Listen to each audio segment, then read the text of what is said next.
in the work context, people go through ups and downs, and you go through periods where you're functioning really well and high performing. You probably go through, normally other periods of time where you function less well.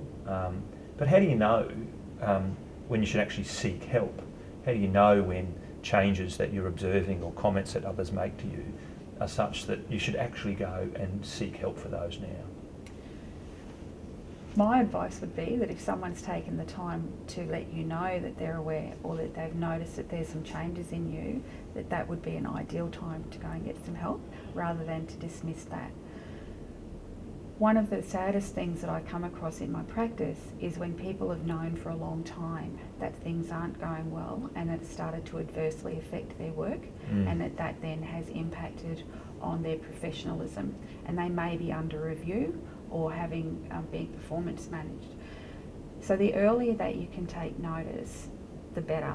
Yeah. So if, for instance, you noticed, and you're right, that we have periods when we're functioning better than others, but if it went on longer than usual, or you noticed that you were feeling more and more overwhelmed and that you just weren't getting on top of things, if you started to withdraw inside yourself rather than actually taking the time to talk with other people, that sense often of I'm the only one that's going through this, when you start to notice that and even compare yourself poorly to other people rather than noticing what you're doing well. Right. The earlier that we start to notice those signs, the earlier we even let someone know, simply saying I'm struggling at the moment, I'm feeling a little bit overwhelmed, actually takes the pressure off.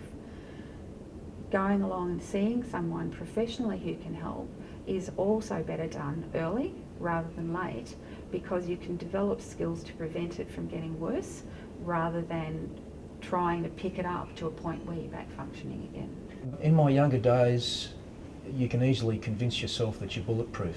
I always had a reputation of being highly strung, highly competitive, so I thought that came with the territory. But whether it is, what can we say, emotional fatigue, not being as fit mentally as possibly you were as a younger person, the detachment of the problems that you confronted on a daily basis became harder and harder to actually affect. So in other words, every waking moment of your day would be filled with someone else's problem or concern, which then in turn would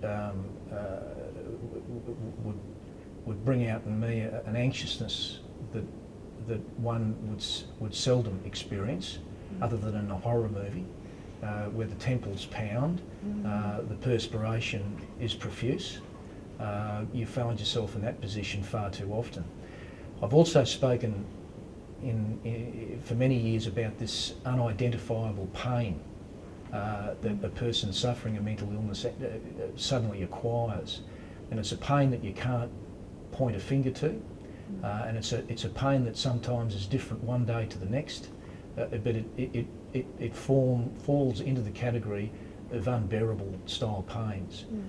So when you're beginning to live your life like that at 2-3 day intervals, you start to think that perhaps I'm ticking too many boxes here.